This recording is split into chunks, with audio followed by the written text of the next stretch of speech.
Welcome to Mental Health Monday. My name is Mick Coyle. Coming up on the programme this week. We all carry the scars as we grow up, and that can come from something as awful as being beaten as a child by your parents, or it could be something as small as that time you were 10 years old, but you still wet the bed one night and your parents didn't respond in the best way. Even though someone might find a way forward through those dark times don't go away. So you still carry the scars of that. We all do that through life, don't we? But often with some people, you don't get to see the scars, or they're very well covered up. You carry that around with you, I think, when you haven't been the one that followed the same route as, say, your brothers and sisters, and you are the different one. That often makes you try harder. It often makes you feel like maybe you don't quite match up with other people. And I'll be reminding you how you can make connections with mental health organisations within your community. It's Mental Health Monday.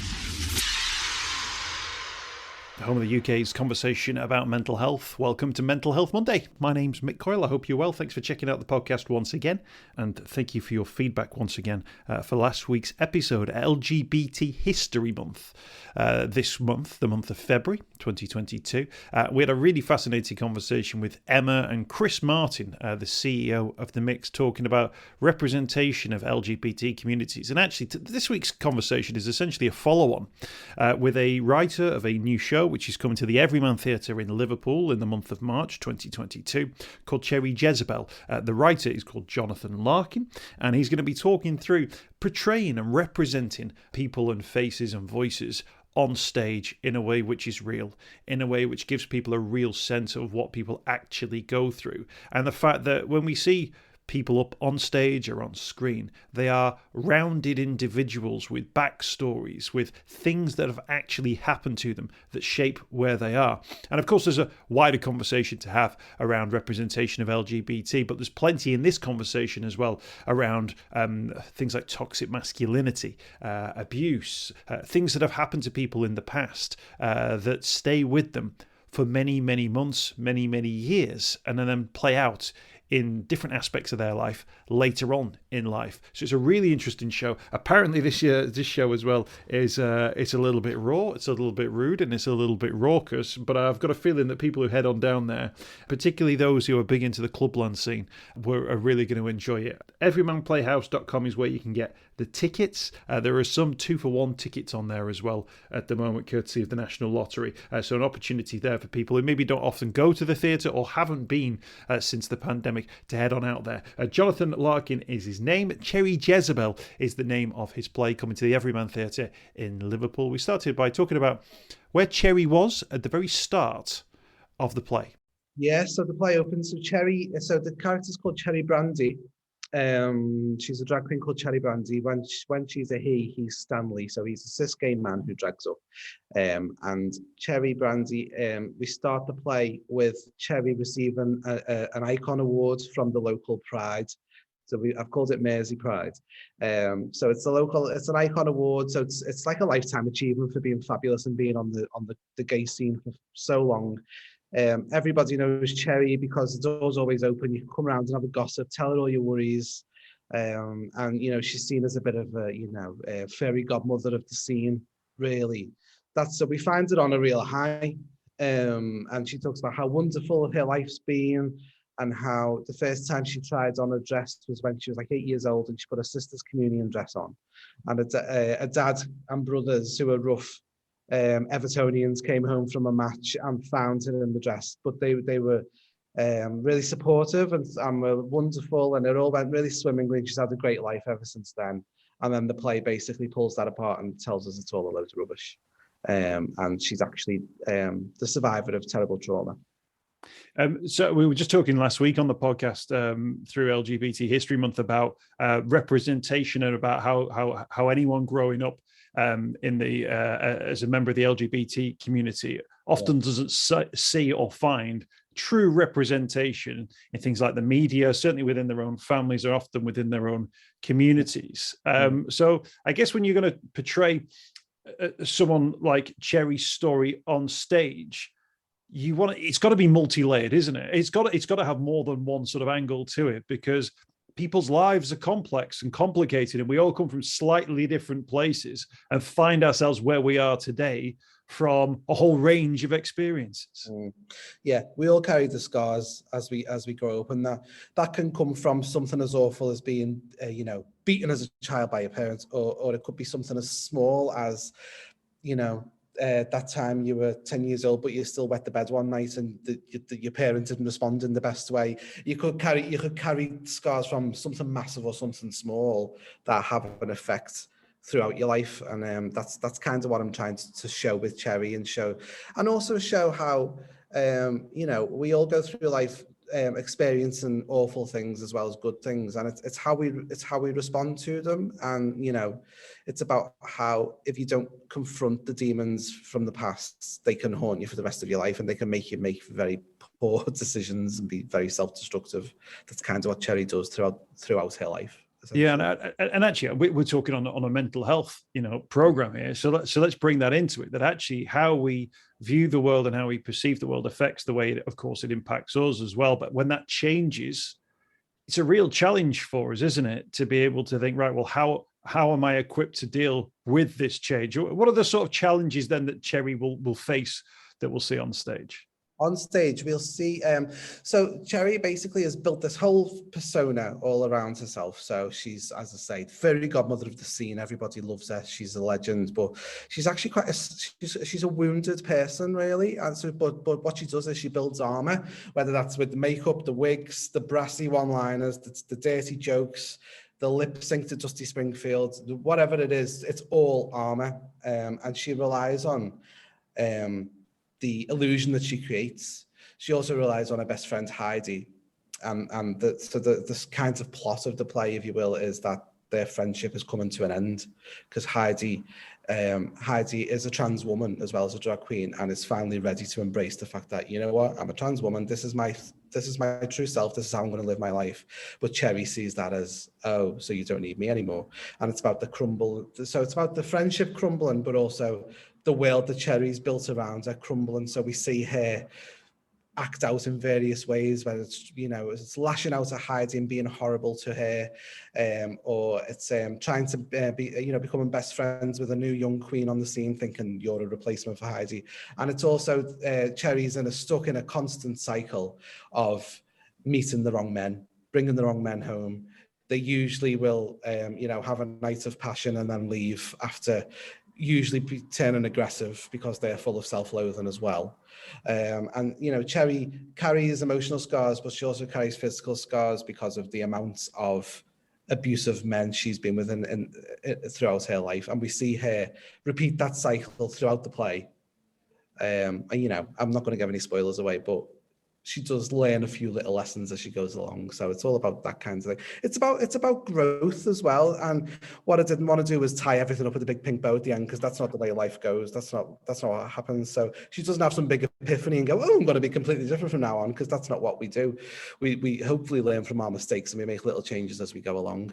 So yeah, absolutely. And actually, so interesting you say that. And it's almost a relief, isn't it, when you hear that it's not going to have and then the actual fairy godmother arrives and and taps the one that everything's fine. Because actually, even in those circumstances, those abusive relationships still happened. Though the dark times, even though someone might find a way forward through those dark times don't go away. So you still, as you mentioned there, still carry the scars of that. We all do that through life, don't we? But often with some people, you don't get to see the scars, or they're very well covered up, either sort of metaphorically or literally, as we'll see with the sort of Cherry in the drag act. Yeah, completely. And it's about what I've always thought important about in dealing with my own mental health, as well as being there for friends and stuff, is it's about how you learn as you go along, and how you learn to deal with it, and how you sort of start to be able to roll with the punches a little bit better. And then there are some days where you go, do you know what? I'm not equipped to be an adult human. I don't know what's going to happen. If I can't handle the fact that I can't find the remote for the TV, then how am I going to handle the fact that like a close relative might pass away? Or,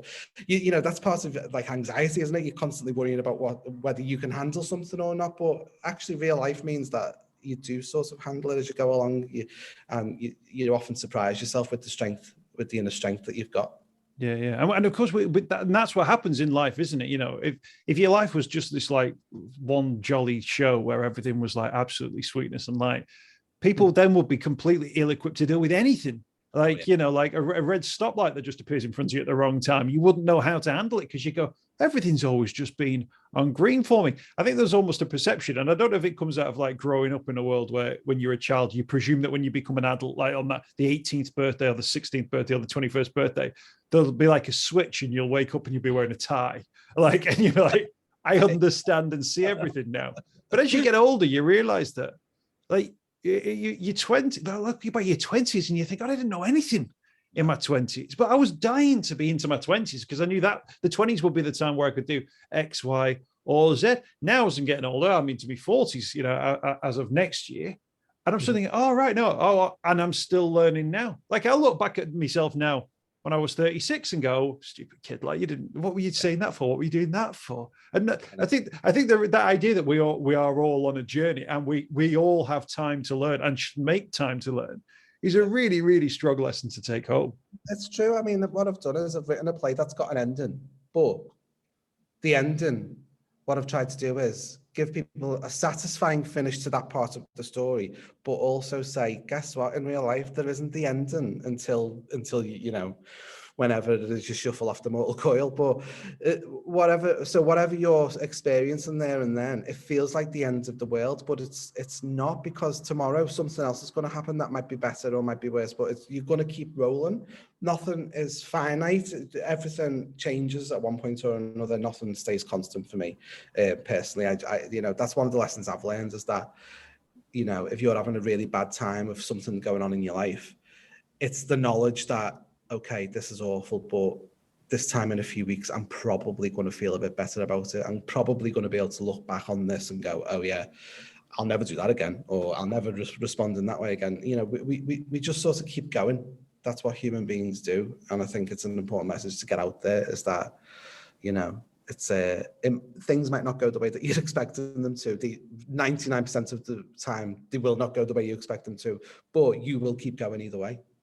Friendship, and you touched on Heidi, Cherry's friend in the play. Friendships is another of those ideas, which, again, when you're growing up, you presume that the friends that you had from school will literally be like your best mates for the rest of your life. And again, there comes a certain point, isn't there, in life where people's life decisions, geographically or otherwise, maybe take you in slightly different directions. And that might be things like starting a family or not starting a family, or moving for a job somewhere or not, and getting a dog, not getting, all of those things kind of can separate you from certain people. And there'll always be friends you can always bump into and you'll always have a great catch up.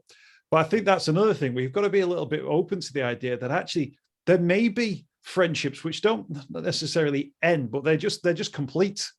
They served all the purposes they were required to serve up to a certain point. But then at that point, they were complete. And new friends will come, but you've got to almost put yourself in a position to find those. And I guess you tackle that issue on stage, which is a really brave thing to do, because I think there's a lot of people who'll be in the audience who are probably thinking, oh yeah, this actually relates me to, situations I've found with friends that I've got, but who actually now we're completely different.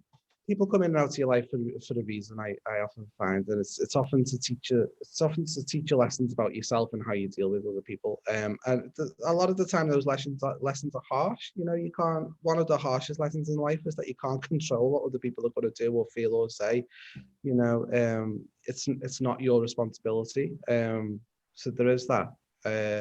But yeah, it's hard, and the play does deal with that, because you've got very long-standing friendship. So Heidi and Cherry have been mates for almost 40 years, really, and that is coming to an end. But then in the middle of that, another character, Pearl, who is a 20-year-old, very much Gen Z, non-binary queen who speaks in a completely different language to Cherry and Heidi, comes crashing into the middle of that family that's crumbling. And at first, Pearl smashes it to bits. Pearl is the person who comes in and goes, I know the subtext of everything you two are saying. I know what's going on here. You're going to break up as friends. And Pearl is an absolute monster. But by the end of it, Cherry and Pearl realise actually we've got more in common than we thought. So from the sort of ashes rises a new queer family of Cherry and Pearl moving forward. So it's kind of there to say that, yeah, you just don't know what's going to happen next. And, you know, you could have, you know, I've experienced it myself, where you think a friend's going to be in your life forever, but then they will make a decision, you will make a decision that doesn't fit well, it doesn't fit with you, and you do go separate ways. But I also think, though, it's easy to focus on the negative sides of that and look at the shoulda, coulda, wouldas of what should have been done. But you could also go, that didn't turn out the way I wanted it to. However, look at all those wonderful times we had together. Look at all of the laughs we had. You know, all of the times I, you know, pulled you out of a fight outside the G-bar, all those times I held your hair back while you were vomiting. You know, look at all those laughs you had, because those things aren't erased because something went wrong and you went your separate ways. I also think it's important to think about as queer people as well, moving from school through day jobs in our 20s into our 30s. A lot of the time, and when I say queer people, I mean gay men, lesbians, I also mean allies as well. If you don't conform to a certain standard and all your friends around you are those people who want to settle down and get married and have kids, and that's not your life, you will watch them drift away. They will not be in your life forever. They will become guest stars in your life. That's a reality of it, because a lot of the time, you know, a queer person who doesn't necessarily fit into those jigsaws the way that a lot of straight people do, they do end up being a bit sidelined as they get older. It's, you know, not everyone fits that plan. When we were talking last week on the program about sort of representation and people from the LGBT community, sort of young, between the ages of 16 and 25, they were saying, when it came to things like media representation, tell us these stories, to give us these journeys. You know, if you've got a character in Hollyoaks, don't let their character just be that they're gay and they're going to have to come out to their parents and that's going to be their storyline. Tell us, just write that off early doors, and then let's just let them live their life. I wanted to ask you about this in terms of when you're putting characters up on stage. Are you, I don't want to use the word baggage, but if you've sort of grown up maybe in a family where you didn't feel comfortable to be yourself, and then you had to sort of then become an adult in a world which wasn't necessarily entirely as friendly as the legislation would have it, you know, pointed out, that those expectations placed on you by family members, grandparents, about having a you know, wife and 2 kids, getting married and doing the quote normal things that normal people do. And then I imagine getting to the point where you're 30s, 40s, there comes with it that sort of not the scar. Well, I guess, you know, the scars of those sort of those fractures where you had to break whatever the expectation was. It wasn't you, so you have to go down a slightly different route, because that's your route for yourself because of who you are.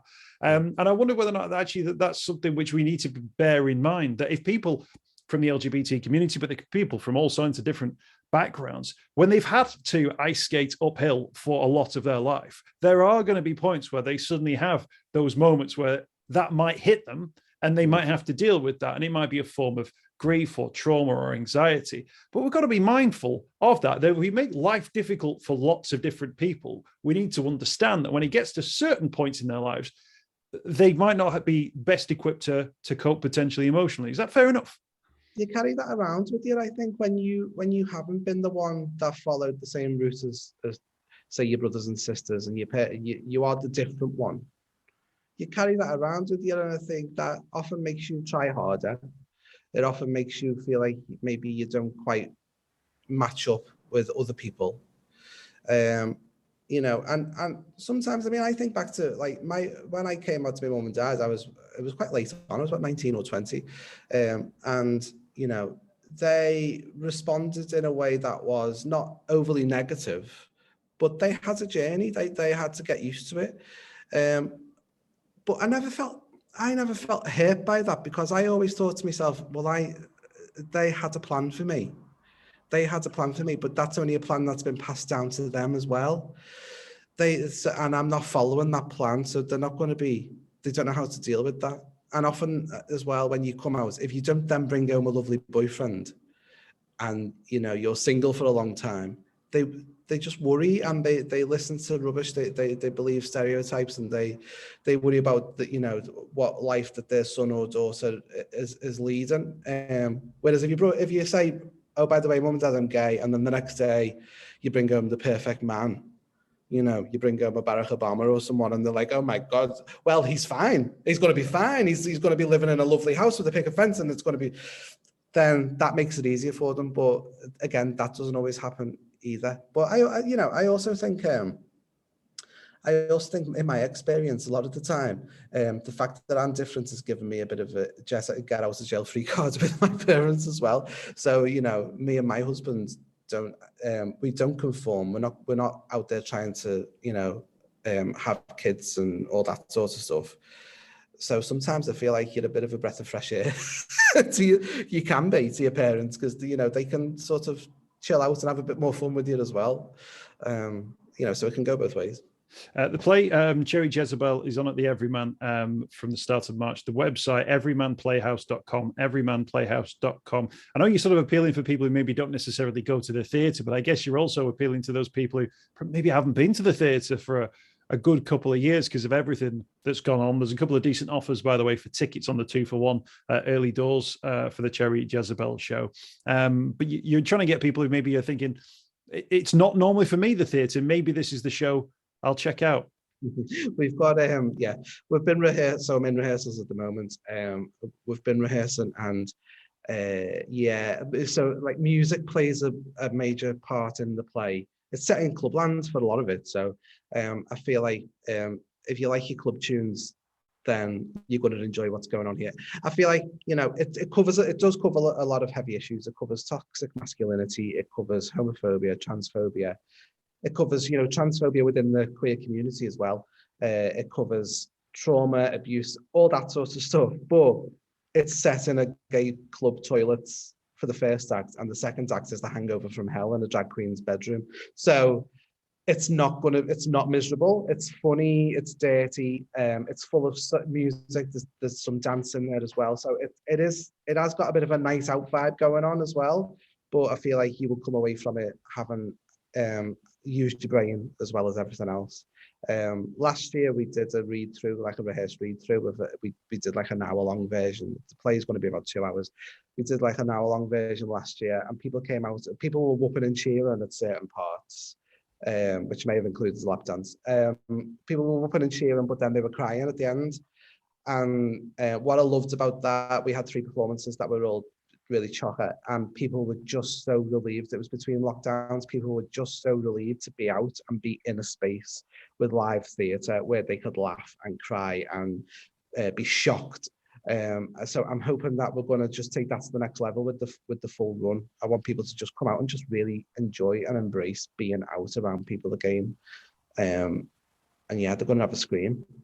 Absolutely. You mentioned those you shocked people. Were they kind of like shocked in I wasn't expecting it to go down that route, or is it more you're not going to do sort of jump out scares or anything like that? No. So yeah, I mean, somebody actually texted me yesterday and said, are there going to be any guns on stage? Because I have a real phobia of guns on stage. I personally have a phobia. I can't, if I know there's a gun in a play or there's going to be a bang, my anxiety through the roof. I'm an anxiety sufferer big time. So there's none of that. You won't be getting a big bang. You won't be getting anything like that. The shocks came from some of the language. It's about a bunch of drag queens in Liverpool. No punches are pulled in this play. No poor taste stone is left unturned. And they were shocked. Yeah, so they were shocked by that. But they were shocked by where it went in terms of the emotion and It's a play from my heart, quite autobiographical in many ways, and it's about love. The message, it sounds that cheesy, but the message is only love can set you free, as the entrance song goes, which the song figures largely in the play as well. Only love can set you free, and it's about that. And you've got 4 very different people who, at the start of the play, are all offending each other, being horrible to each other, and by the end of it, they haven't all learned a big lesson, but you know more about them, and it's a play that says none of us are perfect. Everybody's got good and bad in them. It's how you use it. It's how you move forward that counts. Absolutely perfect. Sounds like a great ride to go along with. And the fact it's got entrances Set You Free on, the absolute one of the tracks of the 1990s. And there are more. There are more. I don't want to spoil it too much, but there are more. We did the run through before, and we were crying at the end, and that was the first rehearsal. And somebody described it as being euphoric. Excellent. Like people to feel euphoric at the end. Jonathan Larkin, writer of Cherry Jezebel, coming to the Everyman Theatre at Liverpool. Everymanplayhouse.com is the website where you can find out more about tickets. Everymanplayhouse.com. And Jonathan, thank you so much for your time. Good luck with it. Yeah, thank you. It was a pleasure. I hope you've enjoyed this week's podcast. Thanks for checking out Mental Health Monday. My name is Mick Coyle. You can find me on Twitter at Mr. Mick Coyle. You can also find me, Mick Coyle, on Facebook as well. Don't forget, if you want to speak to somebody about your mental health, you can do so. The Samaritans, free to call on 116 123. You can find mental health services where you are. Just look for the Hub of Hope. Type in your postcode. It'll find those mental health services close to you. And for support in a crisis, you can text SHOUT to 85258. That's if you're experiencing a personal crisis, you're unable to cope and need support. Shout to 85258. That's a text line. Do get involved in those services. In an absolute emergency, always remember the number to call is 999. Thanks for downloading the podcast this week. We'll be back next week with more Mental Health Monday.